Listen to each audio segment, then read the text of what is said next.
Welcome to the Theology of Love. I'm your host, Taddy Noy. And today I want to ask a question that I think every person eventually has to ask if they want to be truly loving in a world filled with harm. What does love do with harm?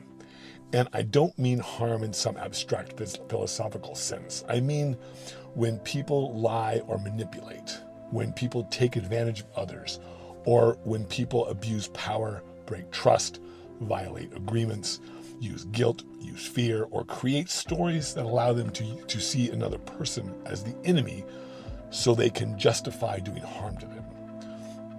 What do we do with that? What do we do with people who hurt others?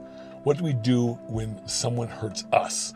And what do we do and how do we respond without becoming hateful, without becoming naive, and without allowing harm to keep spreading? That is the tension I wanted to sit with today, because I think this is one of those questions where people often swing too far in one direction or the other. Some people want pure punishment. They want retaliation. They want the person who caused the harm to suffer, because it feels like that somehow balances the scales of justice. Other people move too quickly into forgiveness language, but they do it in a way that can become naive, permissive, or even dangerous.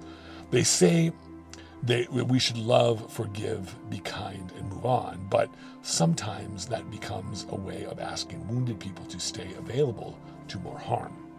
I don't think either of those is the deepest way to operate with love in a harmful world.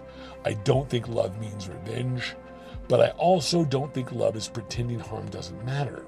I don't think love makes enemies out of everyone who hurts us, but I also don't think love gives unlimited trust to someone whose historical actions show they cannot carry that trust responsibly. So this is what I want to explore. How do we love others unconditionally without enabling harm? How do we forgive without becoming foolish? How do we protect the innocent without making punishment the center of our heart? And how do we respond to those who hurt others in a way that still reflects the deepest truth I know, which is unconditional love? As always, I want to be clear that what I'm offering here is where I land right now.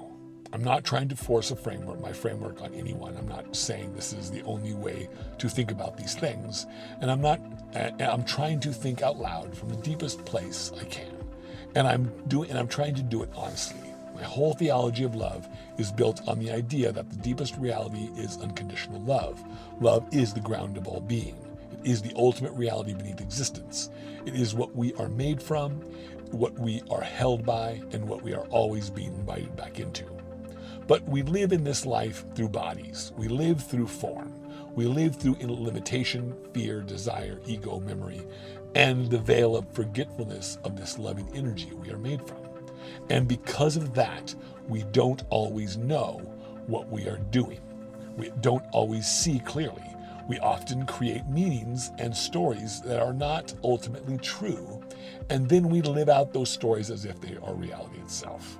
So when I look at people who harm others, I don't primarily see them as evil in some ultimate sense. I see them as living in a distorted world from my orientation of unconditional love. And I want to say that carefully, because I know some people hear that and think I'm excusing harm. I'm not. Harm is still harm.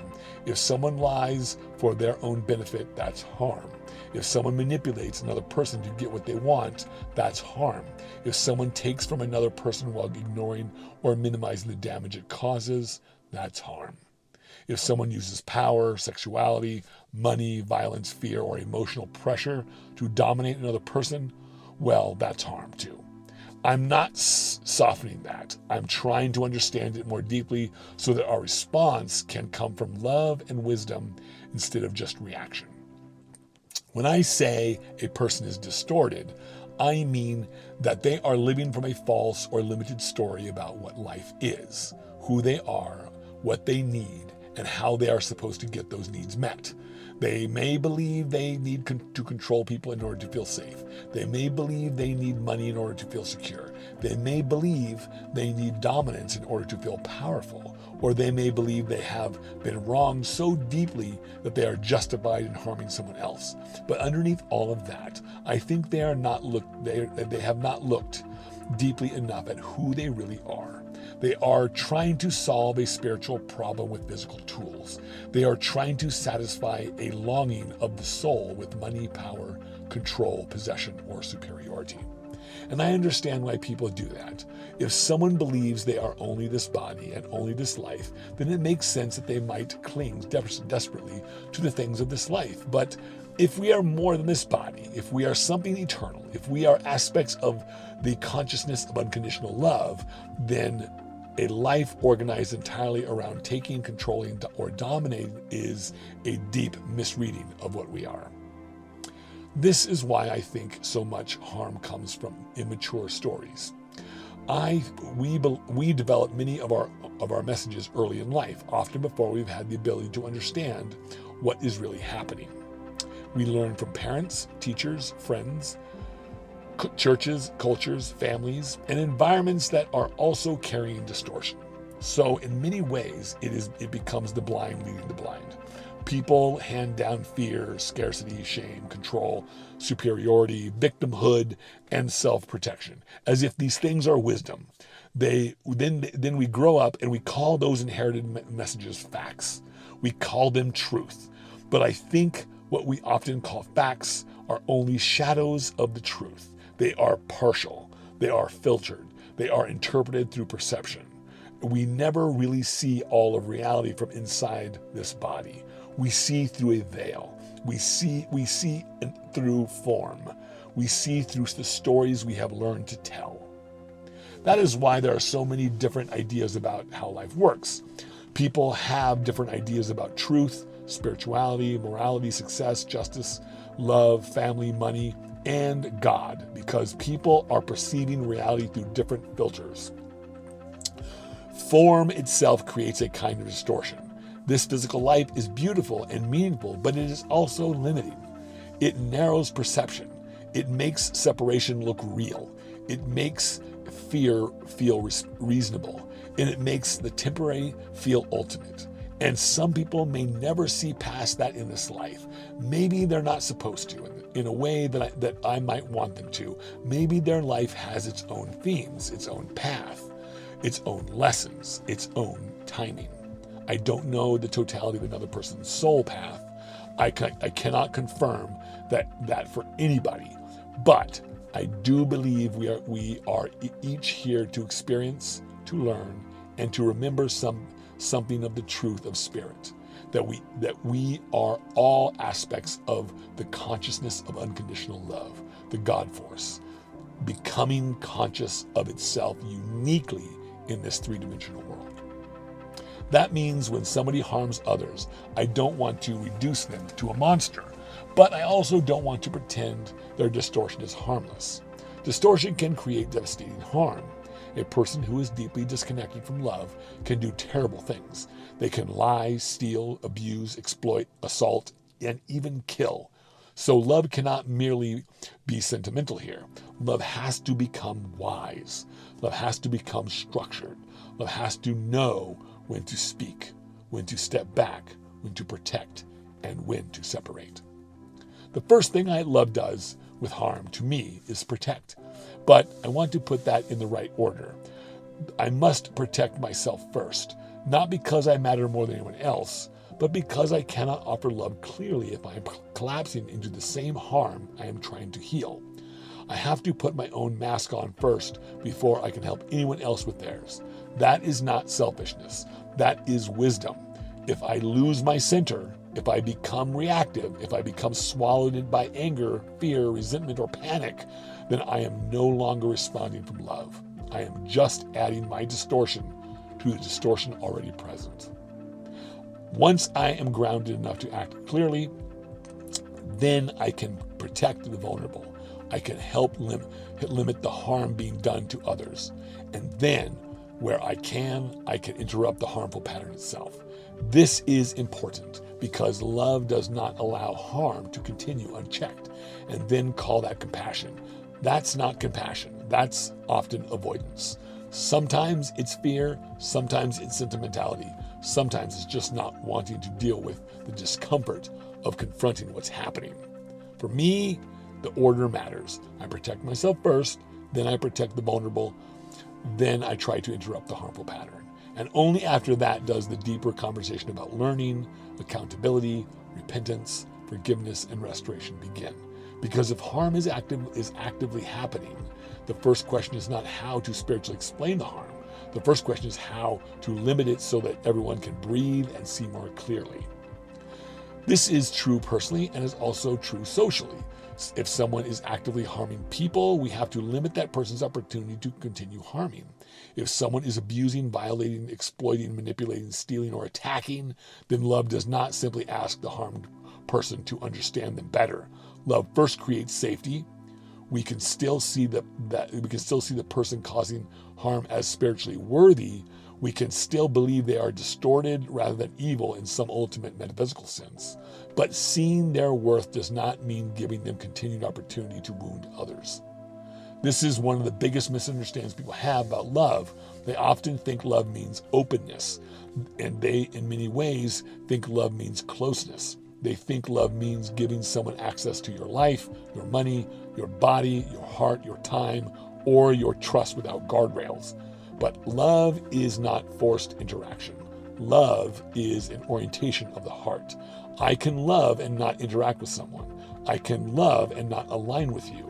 I can love someone deeply in a spiritual sense and still know that their current patterns, their current frequency, their current understanding of life is not something I can participate with closely. That does not make them my enemy. It just means they are operating from a different place. It means they are living in a world that isn't the same as the one that I am choosing to live in. And I don't say that as though I am better and they are worse. I don't think that at all. I think we are all like children learning how to become adults. Each of us in different environments with different lessons, different levels of readiness, and different rates of growth. Some people learn quickly in one area and slowly in another. Some people are deeply loving in one space and very unconscious in another. Most people are mixed. Most people are not simply good or bad. We like black and white categories because they feel clean, but life has an awful lot of gray areas. That is why I do not want to interrupt someone else's path unless they request my perspective, my help, or my assistance. Sometimes that request is direct, sometimes it is indirect, by watching the example of my life. But my job is not to force anyone into my understanding of love. My job is to live, learn, focus on my own becoming, and shine whatever light I can in this existence. If someone sees that light and wants to move toward it, wonderful. If they do not, that is their path, and that is okay too. Now that doesn't mean that I do nothing when someone is causing harm. If someone is causing harm for me or others, and that action intersects with my life and the lives of others, then there may be something for me to do. But even then, I try to act from love, not from the need to control who they become. I set a boundary. I can tell the truth. I can remove myself. I can even involve others if necessary. Sometimes I may need to create distance, but I do not have to hate them. I do not have to make them into an enemy. I don't have to build my identity around opposing them. How does this work practically in everyday types of interactions? Well, let's say someone close to me borrows money from me. I'm happy to help them. I want to help them, and maybe I have helped them in the past. They have agreed to repay me, and they have not honored that agreement yet. Then they come back asking for more. And maybe when I hesitate, they start using guilt. Maybe they say, I thought you cared about me, or I guess I can't count on you. Or maybe they create a story where I become the selfish person because I will not keep giving. In that moment, harm is not just about the money. Harm is in the pattern. The harm is that my love, my compassion, or my willingness to help is being used as leverage. It may be conscious, or it may not be. They may not even fully see what they're doing, but the fruit is still there. There is pressure, there is guilt, there is a broken agreement. There is a request for more while the previous responsibility has not been honored. So the first thing I would do is set the boundary. I might say, I'm happy to help you as I have in the past, but you have not honored our agreement of repayment as of yet. So I cannot help you and allow you to take advantage of me in this way until you honor your part of our agreement. That is clear. It names the history. It names the boundary. It offers a path forward. It doesn't say you're terrible.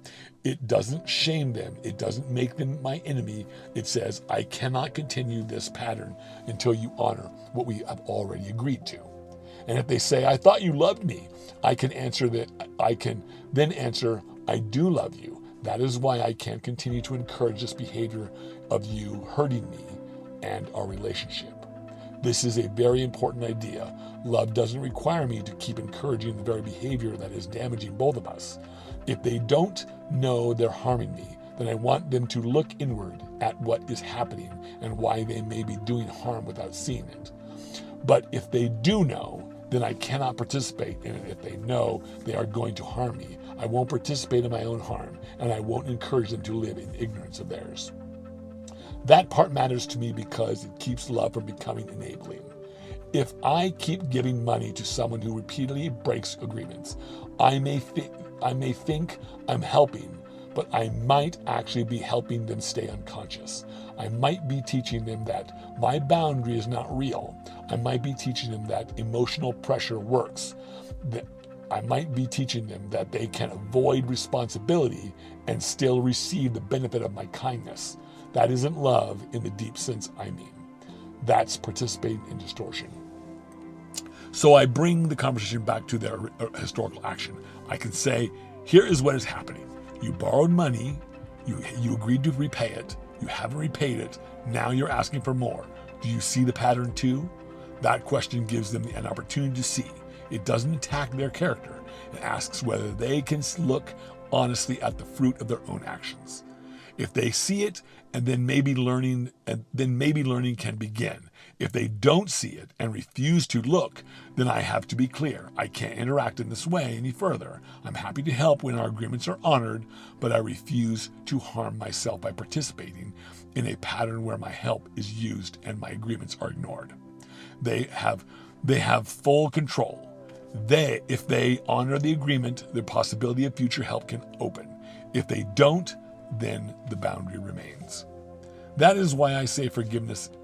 This is why I say forgiveness is infinite, but trust is rebuilt in time as history of action shows the true orientation of the heart.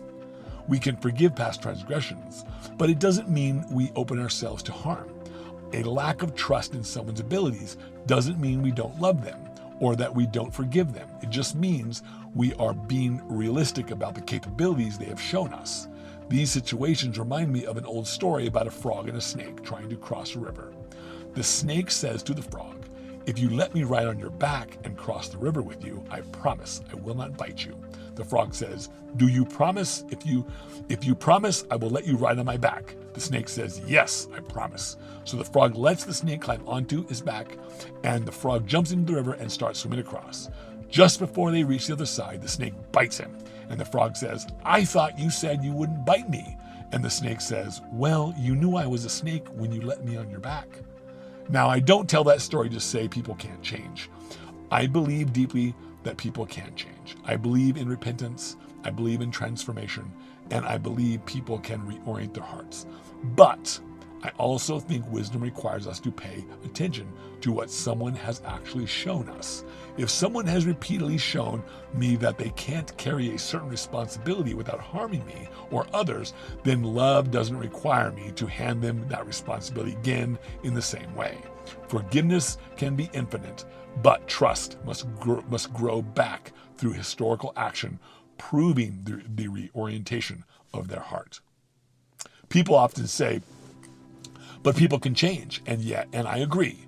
I believe people can change. I believe that deeply, but people often do not change all at once. Most of the time, people change in bits and pieces over time as they see how it fits their life.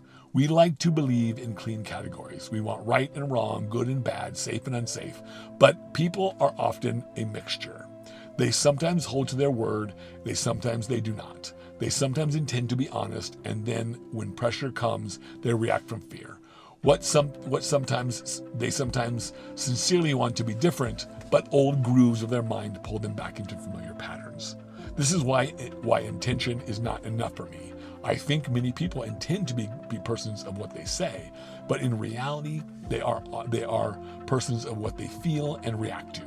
And often they don't see this. They only see their intentions. And then they make up stories and excuses as to why they couldn't live up to those intentions, words, or promises.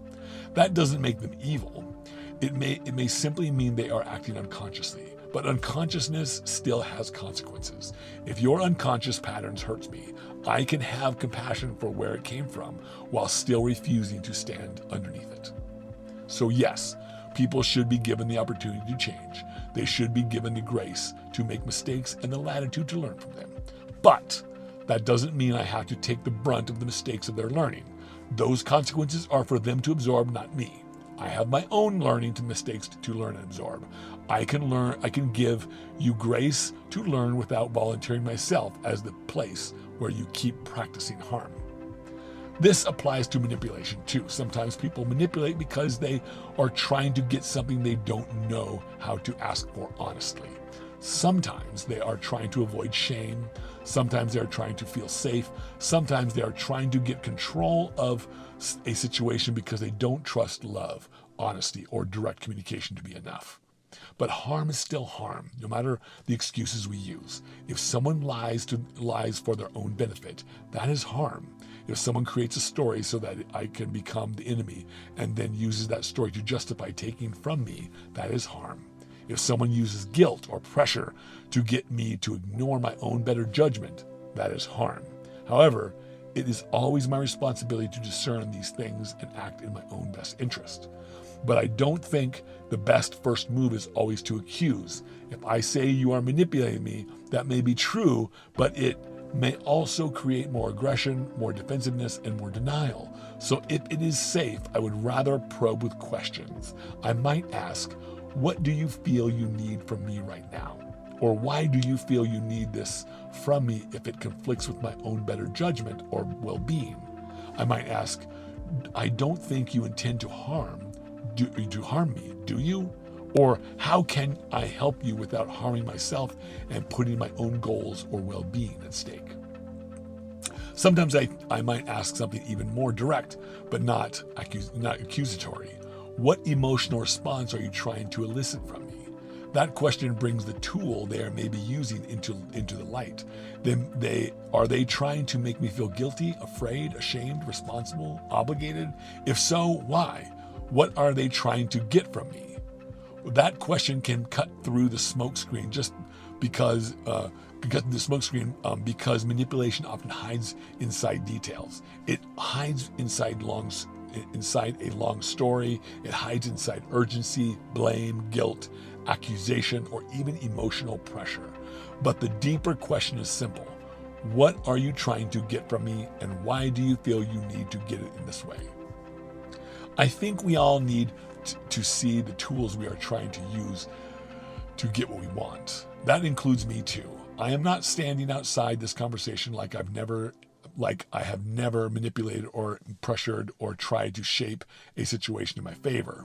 We all have to look at ourselves. We all have to ask whether our communication is honest, loving, direct, and respectful, or whether it's designed to produce an emotional reaction in someone else so we can get what we want from them. That kind of self-examination is part of maturity. Sometimes, though, people don't want that kind of conversation. Sometimes people just want to argue. They want to fight it out. This may be a habit they formed early in life. Maybe that is what conflict looked like in their home. Maybe that's how they saw people get attention. Power, apology, submission, or emotional release. So when conflict comes, they go straight into combat. They name call, they accuse, they go for it, they go tit for tat. They spew venom, and then they call that communication. I won't engage in this way if at all possible. I will step back and say, I'm sorry, but I will not engage in this kind of discussion. I'm not avoiding the issue with you. If you want to discuss it, we can. I won't argue or discuss this in anger with you. I have done this before, and it never results in anything meaningful. This kind of path of communication matters. I'm not avoiding the issue. I'm refusing the battlefield. I don't feel that I have to fight it out in order to discuss my point passionately. I would rather walk away than disturb my peace. These kinds of arguments never result in changed minds or altered perspectives. People usually just double down on their side of the issue. If someone wants to name call, point accusations at me, or spew forth venom, they will need to find someone else to do that with. But if they want to sit and place the issue on the table so that we can both look at it honestly and earnestly, then I'm all in. We can talk about it, how it makes us feel without pointing fingers. We can try to understand each other's world. We can ask what story each of us is telling. We can ask what the fruit is. But I don't want to make you the enemy so we can both feel justified in our pain. We don't even have to agree for the conversation to be successful. We only need to become aware and mindful of each other's ideas and positions, so we can proceed and act without harm, or at least minimizing harm. This is also where I want to explain something that can easily be misunderstood. I believe we are all entitled to our feelings, but I am not the cause of yours, and you aren't the cause of mine. Now, I don't mean that we don't have any responsibility for how we treat one another. I don't mean to say I don't mean I can say whatever I want and then blame your reaction on you. That would be a distortion of what I mean. What I mean is that as human beings, we each generate our own feelings through the meanings we attach to what happens. And you can't hold me responsible for the meanings you have created. Thus, neither your feelings that are the product of those stories.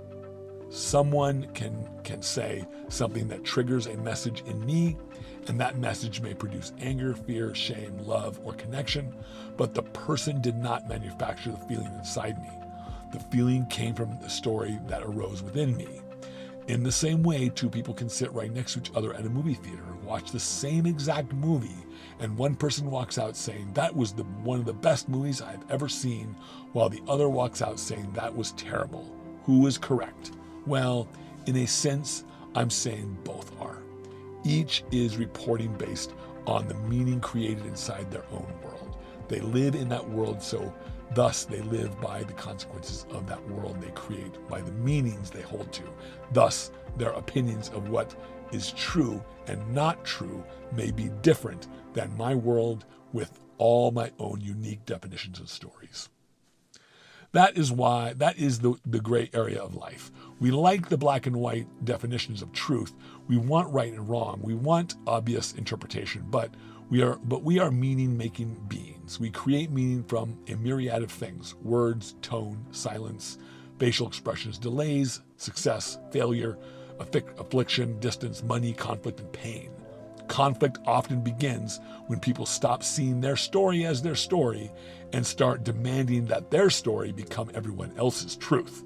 So when I say I'm not the cause of your feelings, I mean I may trigger something in you, and I should care about that if I love you, but the trigger itself belongs to the story you are carrying. And if we are going to grow, we both have to be honest about that. We need to look at what is said or done. I need to look at what I said or did. You need to look at the message that arose in you. We both have work. It is rarely one-sided growth. This is hard because our minds build grooves. When we think something over and over again, it often becomes easier to think. It is like a rut in the road made by thousands of cars traveling over the same path. When you drive on that road, it's hard not to fall into the grooves.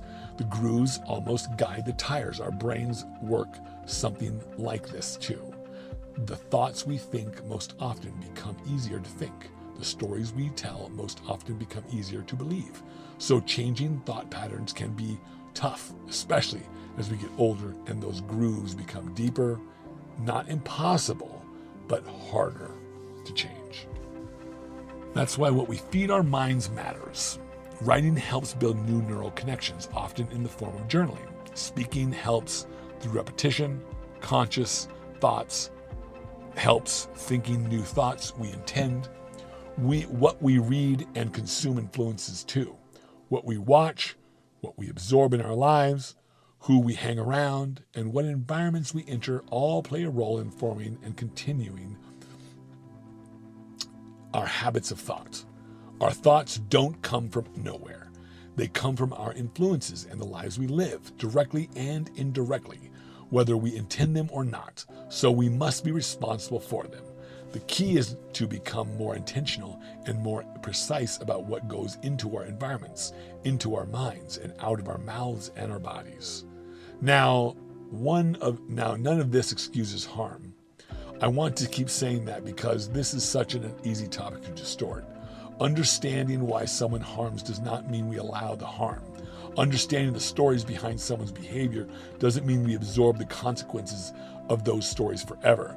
It just means we respond with more depth. We don't need to reduce them to an enemy. We also don't need to keep participating in their distortion. When someone refuses reflection, refuses accountability, and continues repeating harm, I separate myself with love. I don't hate them. I allow them to participate in the world they live in, but I don't have to operate in their world. I exit their existence. I don't make them into an enemy. I simply stop making myself available to their reality. I preserve my peace, my experience, and I limit my potential for harm. I leave their presence and their lives. That doesn't have to mean forever. It is never forever unless they choose to stay aligned with that reality. If they begin aligning more with love, honesty, accountability, and the kind of communication I've described, then maybe they can re-enter my experience. But we must be aligned in more than words. This is important. They may say they love. They may say they value honesty. They may say they believe in kindness, partnership, relationship, and respect. But we must have similar notions of what those actually mean. Not just love as a word, but the ideas of what love means. Not just honesty as a slogan, but honesty embodied the way I understand these things. Not just kindness as politeness, but kindness that tells the truth gently and does not manipulate. They are allowed to understand these concepts any way they see fit, but if they want to be in a meaningful part of my interactions, then they must align in meaningful ways so we can reduce harm and conflict. People can use the same words and live from entirely different definitions. One person may think love means loyalty, no matter the circumstance. Another person may think love means truth, but whose truth? Even yet another person may think kindness means avoiding conflict, and yet another may think kindness means having the difficult conversation without cruelty. One person may think partnership means possession, while another person may think partnership means mutual freedom, care, and responsibility. So for someone to come back into my life closely, we cannot merely agree on the language. We have to share compatible understandings of these concepts and embody them in the ways that do not keep creating harm. This applies to all my relationships, family, friendships, business, church, society, all of it. I make no ultimate distinction between family and others because in a certain sense, we are all family. If I am going to embody unconditional love in my life, then I must apply this idea to all I interact with equally. I can love everyone deeply in a spiritual sense and give them the latitude to operate from their own unique expressions of the divine. But I don't have to allow them into my life. That doesn't make them my enemy. It just means they are operating at different frequencies of life. And that's where they are. And that's okay. Everyone may be equally loved in the deepest spiritual sense, but not everyone has shown that they can carry the same level of relationship, trust, or responsibility with me without creating harm. I can believe a person has equal spiritual worth and still not make them my business partner. I can believe a family member is loved by God and still not let them speak into my life if they constantly manipulate or shame me. And I can believe someone who who has committed serious harm is still an aspect of divine consciousness and still believe they should be separated from society until their history of action shows they are safe. This is where forgiveness and restoration need to be separated. Forgiveness can happen internally before the other person repents. I can forgive someone spiritually. I can release hatred. I can refuse revenge. I can love them as a soul, but that doesn't mean I dive back towards being hurt again. I can forgive someone and still know they are still acting in ways that can harm me or others. I can love them without offering them something they cannot handle responsibly. Restoration is different. Restoration requires changed fruit. Real repentance isn't just saying I'm sorry. It's just not saying I won't do it again. I mean this in the biblical sense. Repentance is the change in the orientation of the heart. It is an acknowledgement of wrongdoing and then meaningful action that shows reorientation of the heart. If someone owes money, repentance may include repayment or a meaningful effort towards repayment. If someone lied, repentance means honesty begins to replace deception. If someone has a history of manipulation, repentance means they stop using guilt, pressure, or emotional leverage to get what they want. Yes, people can fake this. They may fake it once, maybe twice, even if a person wants to give them another chance. But eventually, history speaks, patterns speak, fruit speaks. Only after accountability is taken fully, only after actions are shown over time, can a relationship be restored in a full way. Trust does not come back because someone cried. Trust does not come back because someone used the right words. Trust comes back when the history of action begins to show a new orientation of the heart. This is why I think consequences can be a loving interruption. Most people hear consequences and think punishment. They think you did something wrong, so now you must suffer. But I want to frame this differently. Consequences are not the opposite of love. Consequences may be one of the ways love interrupts distortion. If someone is harming others and we allow them to continue without interruption, we are not loving them. We are abandoning them to their own distortion. We are saying, in effect, I do not care if you evolve. I do not care if you see the harm you are causing. I do not care if you elevate into the truth of your own spirit. Even if they say they do not care, I believe their spirit does. So when we create consequences, we are not only protecting the vulnerable, we are also giving the person doing harm an opportunity to reflect, to see, to change the orientation of their heart, and maybe to evolve into a higher sensibility. I think life is like a school in this way. We all have the opportunity to learn, but we don't have to take it seriously. We can skip class, we can ignore homework, we can sit in a room and learn almost nothing. Or we can apply ourselves deeply, learn what we can, become something better because of it. Some people need 2 chances to see their own distortions. Some people may need 1,000. I am not against giving chances. I believe in endless forgiveness. I believe Jesus points to that, even that when he tells Peter to forgive not just 7 times, but 77 times 7, or 77 times, depending on the translation. I do not think that the point is the math. I think the point is that forgiveness is not supposed to be measured in a small way, in a petty way. But endless forgiveness does not mean endless equal opportunity to do the same harm.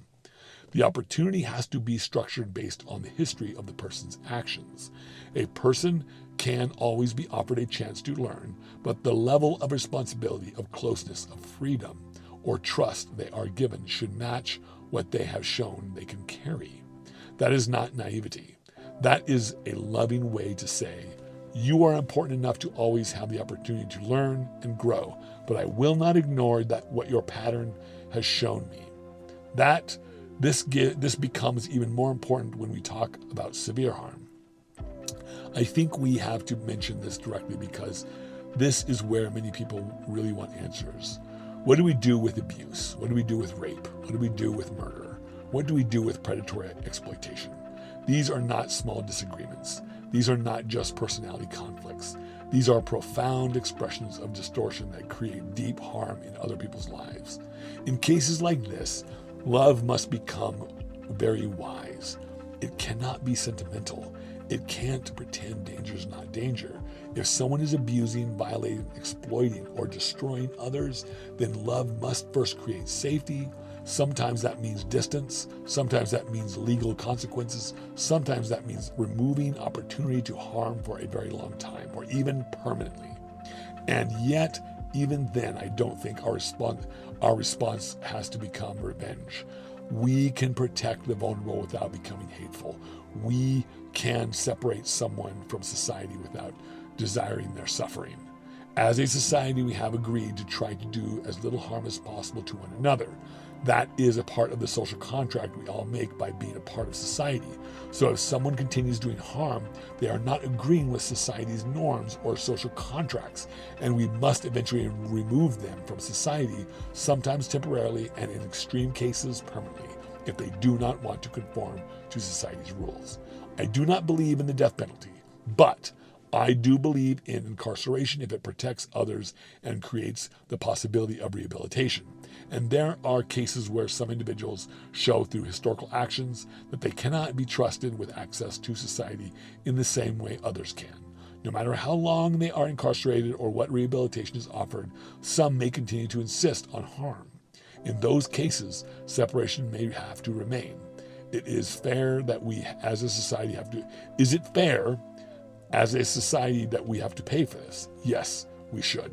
We took part in the creation of these individuals, and so we ought to love them enough to limit their harm that they can do to themselves and others. But again, the motive matters. If our response is, you made someone suffer, so now we want you to suffer, then we're not operating from the energy I am calling love. We're operating from retribution. We may have our reason. We may have reasons. We may feel justified, but the energy is still retaliatory. And when we act in revenge, we are really no better than those who harm us for selfish reasons. We just have our own well-intended reasons. A loving society should be firm but compassionate. Firm because some people may use compassion against society.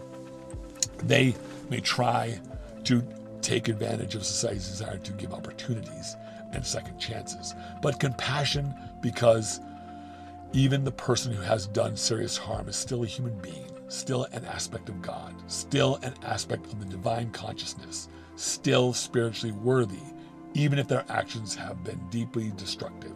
So if we are dealing with someone who has a history of serious harm, like a rapist who has abused women, then the order matters. Separate first, protect the vulnerable, then allow learning and reflection, so he has the opportunity to change the orientation of his heart.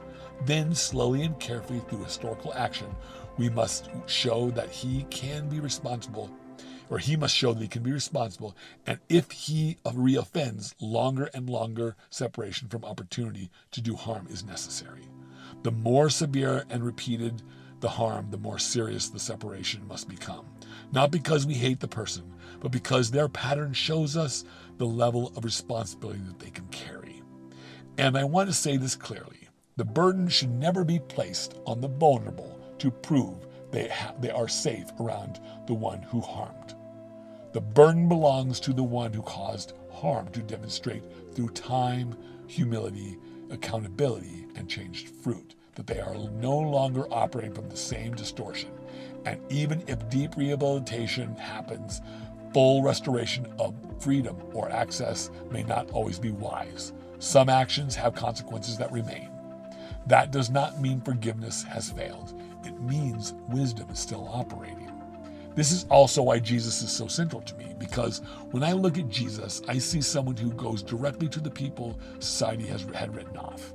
He goes to the sick, the rejected, the demonized, the untouchable, the morally condemned, the socially exiled. In his time, many of these people were thought to be morally lesser, spiritually contaminated, or beyond redemption into something better. He does not see them that way. He sees beyond the veil. He treats them with dignity. He treats them as human, as worthy, as capable of being restored to love and community. To me, Jesus is the embodiment of love, the embodiment of the God force. People call him the Son of God, like he is the one and only in a way that makes him categorically inaccessible. But I don't think he would have wanted that to be the message of his example. I think he would have said, we are all sons and daughters of God in this way. He is an example of what we can obtain and embody in this life. He may have used language that made sense to the people of his time, which is why he spoke in parables and similitudes, because the kingdom of God he was describing was not just a place we go after death. He was trying to convey a state of consciousness, a state of being that we can enter when we love God with all our heart and mind and love one another as we love ourselves. Jesus was not the doorway to which we enter this state of being, but the example we all can live up to in order to achieve a consciousness that sees no separation, but only oneness and ultimate unconditional love.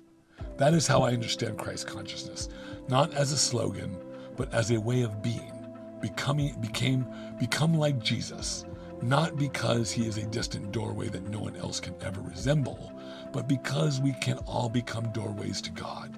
We can become expressions of God's love in form. We can become people who see beyond the veil, who meet the suffering with dignity, who confront harm without hatred, who set boundaries without losing love, and who remain oriented towards God, even when life gives us every reason to fall into enemy making. But I also want to be careful here. Jesus loving the rejected doesn't mean Jesus was naive about harm. Love doesn't mean every person gets the same trust. Love doesn't mean every person is ready to carry the same responsibility. The fact that I see the divine in someone doesn't mean I hand them a knife if their history shows that they use knives to harm. The fact that I see their soul doesn't mean I ignore their patterns. The fact that I love them does not mean I pretend that they're safe when they haven't shown that they are. So what do we do with harm? I think we need both practical sequence and a spiritual posture. Practically, when harm appears, I want to pause and see clearly. What's actually happening? What's the pattern? What's the fruit? I don't want to react only from immediate feeling. I want to examine what's being produced over time. So I protect myself first, again, not because I matter more, but because I can't offer love clearly if I'm collapsing into the same harm I'm trying to heal. I have to put my own oxygen mask on first, then I can protect the vulnerable. Then I can help interrupt the harmful pattern. After that, if it's safe, I ask the deeper questions. What are you trying to get from me? What are you feeling? What do you really need? Are you trying to harm me, or is there something else happening inside you? And if they're willing to sit at the table with me honestly, then I communicate truthfully and gently. If they only want anger, name-calling, accusation, and venom, then I refuse that arena. I am willing to talk, but I am not willing to fight. I'm willing to understand. I'm not willing to be dragged into someone else's preferred form of conflict. Then I set boundaries based on history, not just words, not just promises, not just intentions, history, pattern, fruit. What has this person actually shown over time? And then I forgive internally without forcing trust. Forgiveness is infinite, but trust is rebuilt in time as the history of action shows the true orientation of their heart. Now, restoration, if it happens through changed fruit. Real repentance is not merely sadness. It's not merely an apology. It's an orientation of the heart shown through action. And when separation is necessary, I separate with love. I can love and not interact with harm. I can love and not align with distortion. Love is an orientation of the heart, not forced interaction. And finally, I offer love without controlling the outcomes. This is very important to me. When I say we must accept what is, I don't mean we do nothing. I don't mean we allow harm. I don't mean we turn away from suffering. I mean we stop fighting reality as it is in this moment, so that we can respond from love instead of panic, anger, or control. We can still try to limit harm. We can still ease the path for those who suffer. We can still offer help, protection, presence, and guidance, but I don't believe I have to participate in someone else's suffering in order to help them. I can offer love without attaching my peace to the outcome. Maybe my offering helps forever. Maybe it helps for 5 minutes. Maybe the person receives it. Maybe they do not. But I do not have to disrupt my own frequency of love because the outcome isn't what I wanted. My job is to offer love wisely. It's not to control what my love produces. That's a hard one for many people because when we care what we want, when we care and we want particular outcomes, we want the person to change. We want the harm to stop. We want the suffering to be relieved. We want to see that our love mattered. I understand that, but if my love becomes dependent on the outcome that I want, then I am slipping back into control. I am no longer simply being the loving offering. I am trying to manage the reality so it matches my desire. So like a good fisherman, I must learn to offer and release. I must become the loving offering in the moment I am in. I can help, I can comfort, I can protect, I can separate, I can speak truth. But then I must release the outcome. What comes from it is what comes. What it is what it is. And I must accept it without becoming passive, bitter, or defeated. To me, this is trusting the ultimate reality of existence. This is what many call faith in God. This way of living helps me not become what harmed me. It helps me protect others without becoming hateful. It helps me confront harm without creating enemies. It helps me forgive without becoming naive. It helps me offer love without tying my peace to what someone else chooses to do with it. And maybe, most importantly, it keeps me aligned with the deepest truth I know, that we are all aspects of the same unconditional love, each moving through this life at different levels of awareness, each learning in our own way, each invited back into the remembrance of what we really are, unconditional love. So when others harm, what do we do with them? We see them clearly. We do not reduce them to monsters. But we also do not ignore the harm. We protect ourselves. We protect the vulnerable. We interrupt the pattern. We ask deeper questions when it's safe. We set boundaries when it's necessary. We forgive without forcing trust. We allow restoration only when changed fruit is present. And sometimes when someone insists on living in a reality that continues to harm, we separate with love. That is not hatred. That is not enemy making. That is love with wisdom. That is love that has grown up. That is love that knows the difference between seeing the divine in someone and giving them responsibility they have not shown they can carry. That is love that can hold compassion and consequence at the same time. And maybe this is one of the deeper lessons of this life. We are here learning how to love in a world where harm is possible. We are learning how to stay open without becoming foolish. We are learning how to protect, how to forgive without erasing our own truth. We are learning how to become doorways to God while still living in bodies with boundaries in a world full of contrast. I don't do this perfectly. I am learning too. I am still in the classroom. I am still catching my own patterns, my own reactions, my own distortions, my own desires to be understood, to be safe, to be treated fairly, to be loved back in ways I offer love. But the more I walk this path, the more I see that love is not weakened by wisdom. Love is strengthened by wisdom. Love becomes more real when it learns how to protect, how to tell the truth, how to forgive, how to release, and how to remain itself even in the presence of harm.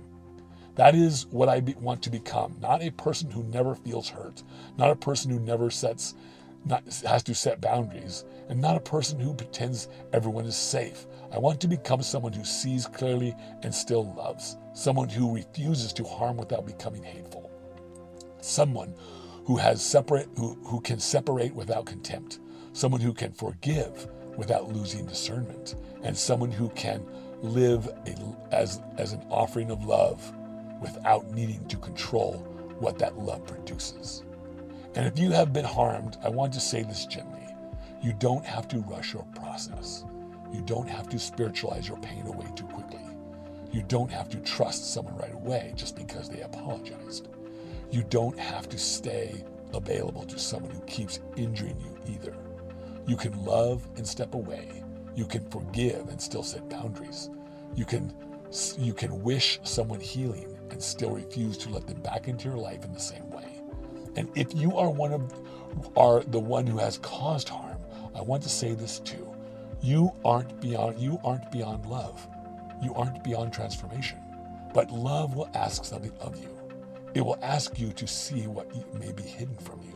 It will ask you to acknowledge what is potentially hard.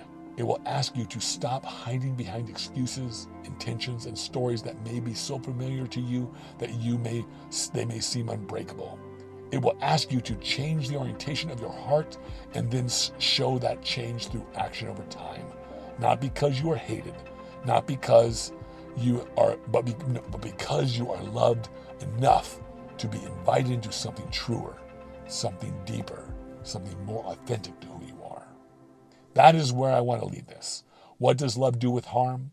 It doesn't ignore it. It doesn't excuse it. It doesn't worship it, or doesn't worship punishment. It doesn't become revenge. Love sees inside you. Love protects you. Love questions you. Love confronts you when you live in distortion. Love ultimately forgives always. Love separates when it must. But love restores when the fruit has changed. And love releases the outcomes because love's value is not only in whether the other person changes. Love's value is in the loving orientation itself. Thank you for staying with me in these theological meanderings. These things mean a lot to me because they are not just ideas. They are the way I am trying to live. They come from years of pain, years of suffering, years of contemplation, and years of trying to understand how to remain connected to love in a world where harm is real and often abundant. I wish you could feel the love I have for you and this existence. I really do. And if this has spoken to you, to something in you, I hope you will sit with it, question it, wrestle with it, and see where it lands for your own life.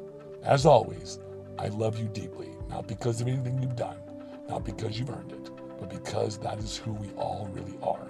And I invite you into that too. Thank you again for being here, and I'll see you in the next study soon.